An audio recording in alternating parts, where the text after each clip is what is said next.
BTS's new album just came out.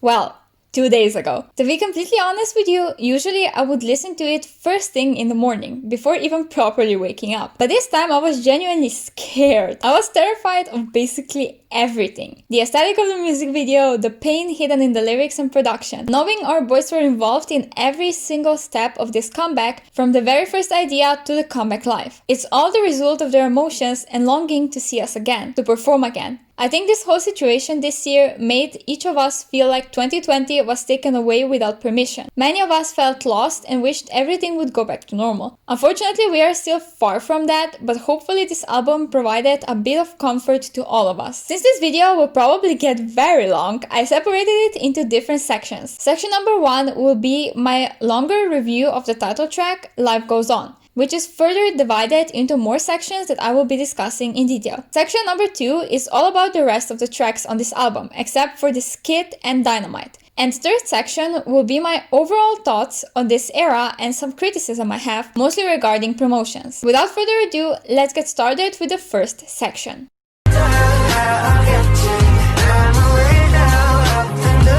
I think we have to start with the teasers for all of this to make sense. As soon as we got the information that the title track will be called Life Goes On, I knew this will either go one of two ways. It will either be like Dynamite, something fun and full of hope, to get you through these hard times. Or it will be a ballad, something that will give into the sadness and fear of the insecurity this year gave us. At the end, it didn't end up being any of that. It will make much more sense once we get into the lyrics portion of this video, but although this is a ballad, it kind of flows in between different emotions. One side feeling scared, empty and lost, because it feels like the whole world has stopped, but still trying to stay hopeful and believe it will all soon get better. It doesn't really commit to any side fully, but instead jumps between the two throughout the entire song. This definitely isn't a mainstream friendly song, at least for me personally, and I've seen the same said by many other people. It doesn't have replay value, like at all. I know I will only listen to this song when I'm in a very specific mood, and I'm not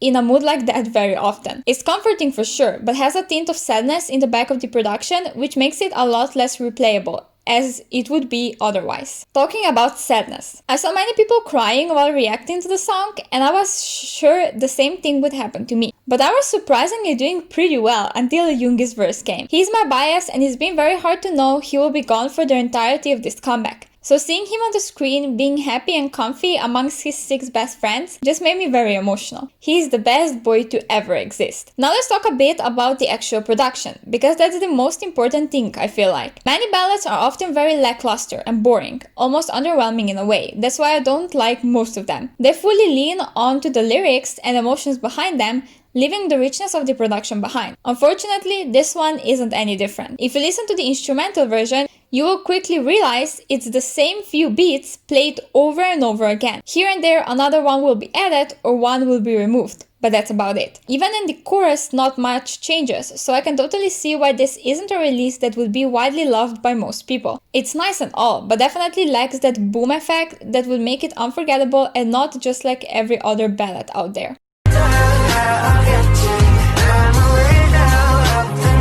Where this song truly holds all its value in my opinion, it's the lyrics. As I already said, the production isn't really rich or interesting, as well as it doesn't commit to one specific emotion it wants you to feel. It's everywhere and nowhere at the same time. Therefore, the lyrics are even more important to truly hold this release together. They convey the message a lot better in my opinion than the actual song in its core production. It starts off really sad, portraying the fear, the pain, and the uncertainty of this whole situation. How there doesn't seem to be an end to all of this, how it seems like it will never pass. But then the chorus switches everything up and it gives the hint of hope, kind of a light at the end of the tunnel. It lets us know that there will be an end. There will be a time and a place where we will be able to see each other again, face to face, and look into each other's eyes. They tell us to find comfort in their music and in them as people, to take their hand, which will help us run away into the moment in the future where everything is already better. You have to really know the lyrics to get this song, not only to get the message behind it and the story they are trying to tell, but also the importance behind this comeback. It's by far the most personal and raw they've ever done, and I think it will probably be the last unless something in the world like this happens again, which we won't try to call forward obviously. None of us wants another 2020 ever again. It's a breaking point between their musical personas and them as purely casual people with true feelings and fears. It's just them.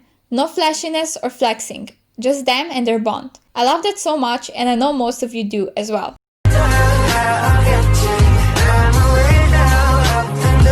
If this isn't one of the most beautiful music videos you've ever seen, I don't know where your taste is, cause clearly it's not in check. I absolutely love how good this music video is at telling the story. It does what it's supposed to do, and it makes you feel everything they want you to feel. It feels so personal, almost like you are there with them. No flashy and fancy backgrounds, no insane locations, no vibrant colors, just them and the story. They do their best at showing us what they've been doing while stuck inside. There are a lot of metaphors hidden mostly at the very start. Namjoon swiping dust from the seat of his bike that we know he likes riding so much, especially in the park, showing us he's not been able to do his favorite thing for such a long time. Jungkook staring in the distance, desperate to be able to go out and experience the life out there to the fullest. Taehyung driving, and when looking at the stadium they used to perform at during their tours, getting emotional and trying so hard not to tear up. But the scene that hits the absolute most is the very last scene of the music video. Them in the middle of the stage in black and white, symbolizing that even though there are army bombs in all of the seats to make it feel like we are there, the feeling still isn't the same and they still feel the same emptiness inside. That it won't be the same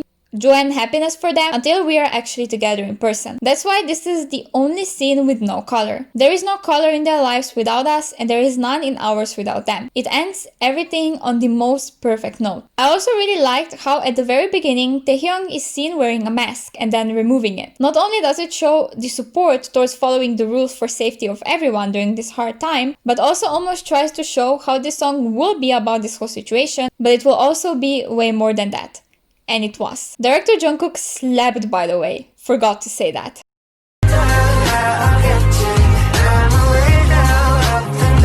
Do we even have to tell you the answer to this question? Without a single doubt, this is Taehyung's era, from top to bottom. His voice doesn't get to shine much on most of their songs, let's be honest here, but on this one, he went above and beyond. He is in the verses, he is in the pre-chorus, in the chorus, he even has a part of the bridge. He is literally everywhere and I couldn't love it more. For the follow-up member, I have to pick Namjoon. There is just something about his verse and his scene in the music video that absolutely shattered my heart. He looks so soft and gorgeous this era. I want to marry him in a heartbeat.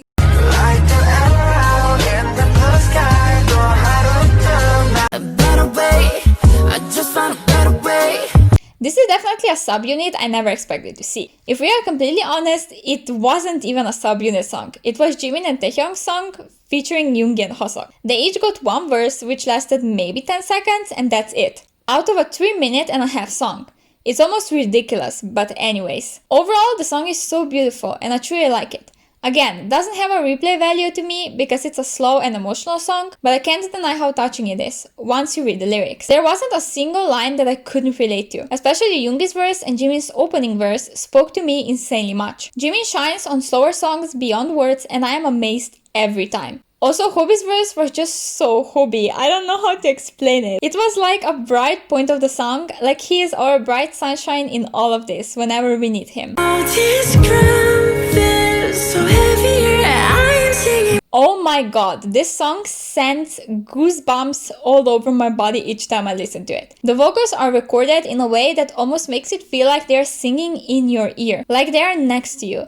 It's very comforting for sure, but the lyrics hurt me more than I signed up for. This is the very first track on this album that fully gives into the feeling of sadness and sadness only. There is little to no hope suggested until the very end with Taehyung's last line. They express their fear of this never ending, of their tears never drying, of us never seeing them again or leaving them. They tell us how sad and weak they are, how they just want to be happier and basically begging us to stay by their sides and hold their hands through all of this. Let me go cry in some corner now because this is too much for my fragile heart. See, this is the type of ballad that benefits so well from the production being super simple. I wouldn't want you to have even one more beat than it has right now. It is almost like background noise and lets their voices fully shine. Like Yoongi's verse felt so raw and strong.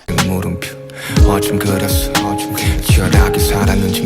he was actually sitting next to me. I loved everything about that. This song was first supposed to be on Taehyung's first mixtape, but was later put on this album because other members loved it so much. I can feel his touch all over this song, very Winter Bear vibes. No wonder I'm in love with it.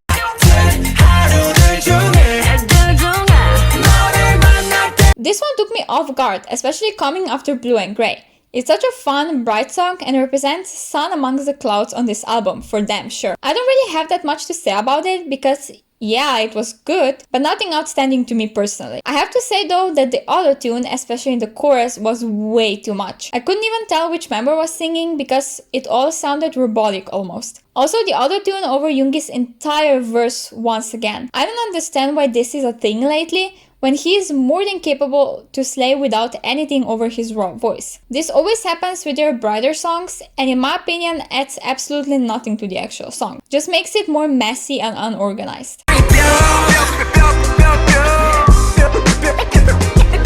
I fucking love this song so much. It is Hobi's song and something that could come off of Hope World directly. I wouldn't be surprised if someone told me this was one of the songs that just didn't make it to his own mixtape. It's just him in a song. They gave him freedom to put his production style into it, which is his signature sound basically, and he did it perfectly. I'm obsessed with his solo work, so whenever he gets to showcase it in BTS's albums, I'm filled with happiness. He damn deserved this 30 seconds opening verse. Nobody could drag me in and capture my attention as well as he did. His flow and color of rapping is something I've never heard in anyone else and makes him such a unique artist. Stream Hope World, by the way, since we are already at it. It also has hints of retro vibes, but not as strong as in Dynamite, so I like it a whole lot more. The build up to the last chorus was so perfect, and Jimin's vocals? Oh my god, he truly is insanely talented, and I'm in love with everything about him. Listen. This is how you do EDM music and not make it cheesy or generic. Yes, this is So What's Sister, but done better. It's such a good note to end the album on. This song gives us reassurance from the boys that they know no matter how long this shit lasts, we will always stay. They will stay here for us, and we will stay wherever we are for them. I love how Jin got to shine so much on this one and he owned it. I'm sorry, but he truly did. I loved his voice and harmonizations he had with Jungkook. I never knew I needed something like this, but I did. Without a doubt, much needed bright ending of this roller coaster of emotions. I was so afraid this whole album will be one sappy pity party of nothing but negative emotions. It wasn't, not at all. Only 3 songs are actually sad, and other 4 are bright, fun, and more pop-like, with different genres incorporated into it. If it was only for the first 3 tracks, this album would have been one of my least favorites. But because of the other 4, I have to make a bold confession and say this is my favorite BTS album as of right now. This might change in the future, and if it does, I'll let you know. But it truly was a damn roller coaster. We opened some wounds, faced the pain, and together decided to fight. To fight this disease, to fight this dull time, to get our old lives back. We will do it, I promise you. We will. Just take care of yourselves, don't go to parties, wear a damn mask, and wash your hands. Soon we will be back to more normal lifestyle, and this album will stay as a reminder of what we survived and how strong we actually are.